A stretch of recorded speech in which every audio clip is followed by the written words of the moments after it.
Salut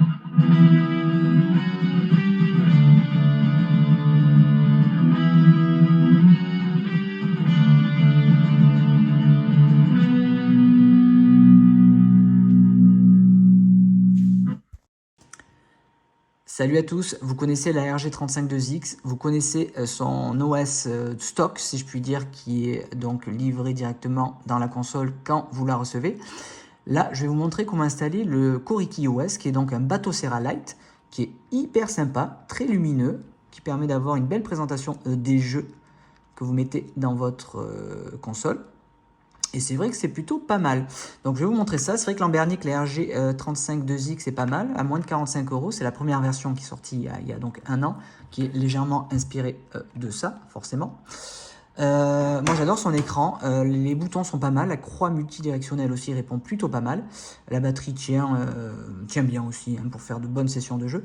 Elle se recharge en USB type C qui est juste ici, il y a même un port audio, un port jack 3.5, donc c'est plutôt pas mal. Et honnêtement, il y a une sortie HDMI que j'ai jamais testé en fait pour pouvoir jouer sur TV. Bon. À mon avis, c'est pas trop le principe de la portable.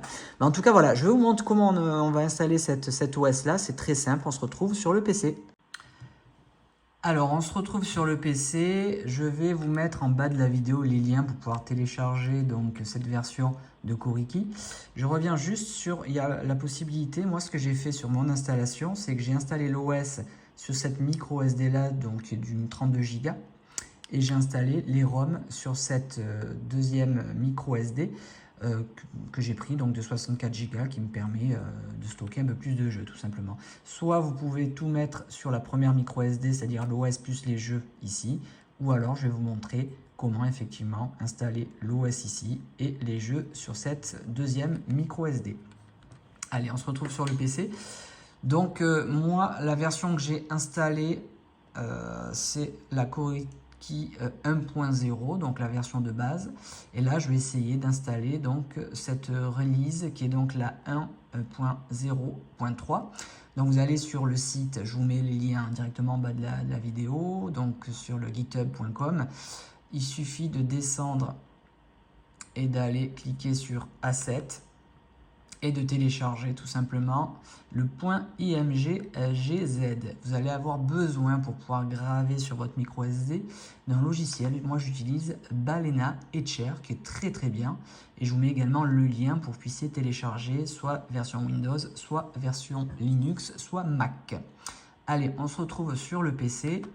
J'ai installé ma micro SD que je vais formater. Pour formater la micro SD, je vais utiliser SD Card Formatter, qui est très bien.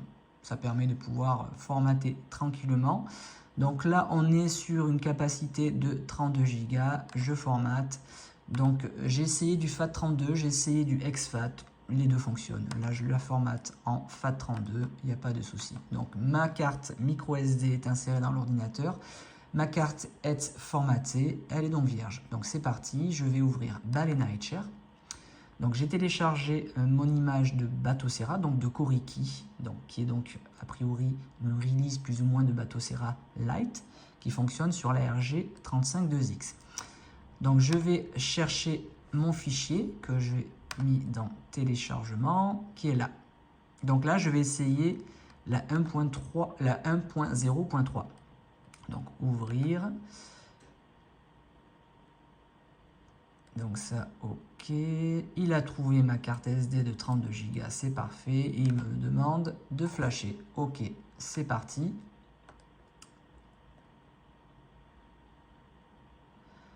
Donc il va y avoir, voilà, ça va durer quelques minutes. Moi le PC est vraiment très ancien, donc c'est un PC que j'utilise rien que pour faire ces petites bricoles, donc c'est pas bien grave. On va laisser flasher tout simplement la carte et je vous reprends après. Bon, allez, c'est terminé, c'est parfait. Vous allez avoir, quand vous allez fermer le logiciel, le Balena Etcher, vous allez voir plein de fenêtres comme ça qui vont s'afficher à l'écran que vous allez fermer tout simplement. Donc là, ok, c'est parfait. Mais très bien. On est pas mal. Allez, je vire la micro SD. Donc ça, c'est l'OS. Je le mets sur le port, le premier port ici en haut, c'est dans ce sens-là, c'est le TF1. Et j'insère ma deuxième micro SD dans l'autre port ici pour pouvoir avoir la création des fichiers nécessaires pour ensuite pouvoir y déposer les jeux. J'appuie donc jusqu'à que la petite LED ici verte s'allume. Vous allez avoir un écran de chargement qui va ressembler à ça. Le boot peut être un petit peu long la première fois parce que forcément ça va aller installer toute l'arborescence on va dire sur les micro SD et notamment sur celle-ci pour pouvoir mettre les BIOS, ROM, etc. Donc on va attendre quelques instants, on va rééteindre la console et on va réinsérer dans l'ordinateur la deuxième micro SD où on va aller copier-déposer quelques ROM tout simplement pour vous montrer comment ça fonctionne. Donc c'est un petit peu long. J'aime bien, j'adore le format parce que c'est vrai qu'elle n'est pas grande, mais elle reste, on va dire, jouable. C'est-à-dire qu'on a une bonne prise en main. Alors je joue beaucoup aux jeux d'ancienne génération qui ne nécessitent pas forcément l'utilisation des gâchettes à l'arrière. Si je me suis refait le Resident Evil 2 sur Play 1 du coup. Et c'est vrai que bon, c'est un coup à prendre, mais bon voilà. Là on vient de booter. On vient de booter. Et il y a quelques jeux, c'est des jeux, on va dire, qui sont déjà plus ou moins chargés. Je vais rééteindre la console. Alors déjà, dans un premier temps, je vais changer le thème. Donc on fait Start. On va dans Thème. Je vais aller chercher ATC Elegant Color. Je valide avec A, je fais précédent avec B. Et donc voilà, on est sur le thème que voilà, celui-ci, je le préfère au premier. Donc ça, c'est plutôt bien. Ok, on va éteindre la console. On va faire Shutdown. Très bien, je récupère la micro SD que je vais remettre dans le PC.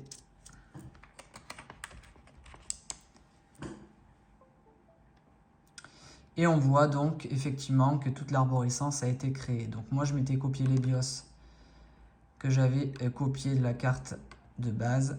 Donc il suffit tout simplement de les réinstaller sur ça. Dans le fichier BIOS. Faites pareil avec les ROM de jeu que vous voulez installer. Hop, je vais aller dans ROM. Ah ben il y a déjà tous les fichiers qui sont... Moi j'avais installé la 1.0 donc il n'y avait pas tout ça en fait. Donc là il y a déjà, on va dire, les fichiers, donc c'est encore mieux, tant mieux, c'est parfait. Donc on peut aller prendre quelques jeux, on va dire, de Game Boy. On va aller prendre Double Dragon. Donc ça, c'est ni plus ni moins que les fichiers qui étaient présents dans la console, hein, tel que je l'ai reçu. Donc GB, c'est ici. On va aller mettre, allez hop, les 3 Double Dragon. Il y a bien les fichiers texte, pensez à les ouvrir, ils vont vous donner tout simplement les types de fichiers que vous pouvez mettre directement dans les bons répertoires.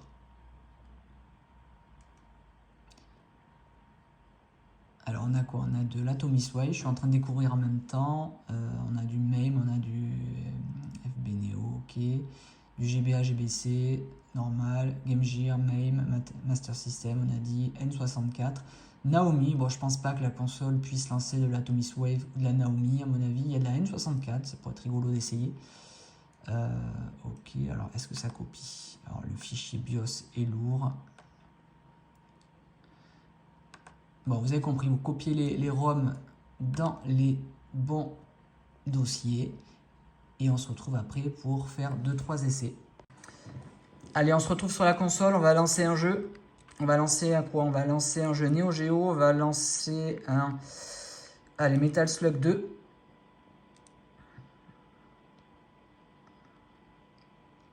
Ça se lance plutôt rapidement. Écran vert qu'on connaît. Pour mettre des crédits, c'est Select. C'est parti. L'écran est magnifique. Bon, là, je joue à travers l'écran du téléphone, mais j'ai l'impression que ça donne plutôt pas mal. Il n'y a pas de latence. On est nickel. Vous avez les ralentissements qu'on connaît sur le Metal Slug 2. C'est pas une nouveauté. Nickel. On va lancer un jeu Game Boy. Tiens, on va aller dans le fichier console portable. Favorite Game Boy. Qu'est-ce qu'on va aller lancer? Je sais pas, un Tortue Ninja. Un jeu d'enfance, ça. Alors, pour mettre ce filtre là vert qui correspond à la Game Boy d'époque, on appuie sur Menu, garde appuyé Menu, X. On arrive dans les menus de RetroArch, on appuie B. On va chercher Settings, on va dans Vidéo, tout en haut ici. On va dans Video Filter et on va trouver le Game Boy 3X DMG. Et on le valide. Une fois B pour ressortir, une autre fois. Ensuite, pour valider, je ne sais plus comment je fais. Il faut aller trouver le fichier Override pour pouvoir sauvegarder le réglage, pour éviter à chaque fois de devoir tout simplement aller chercher. Voilà, il est là, le fichier Override. On va dans Save Core Override et comme ça vous permet de sauvegarder ce réglage pour éviter à chaque fois de devoir aller chercher le filtre quand vous allez lancer un jeu Game Boy. C'est cool. Possibilité de faire des save states. On garde le bouton menu appuyé R1. Menu appuyé, il est là. Tac. On voit en bas à gauche save state, OK. Et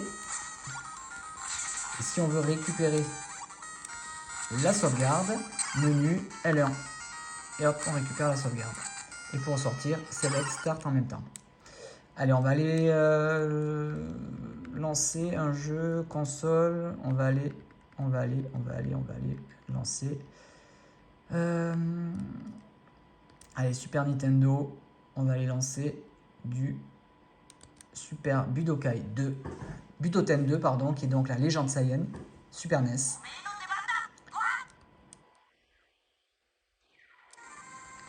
Je fais le code que j'ai chiffré. Ouais.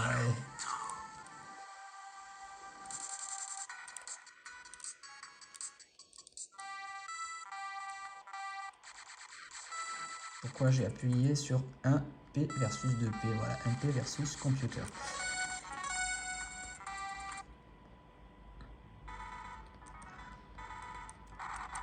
Fonction nickel.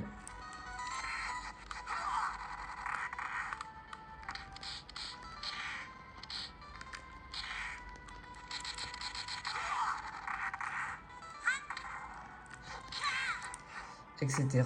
etc.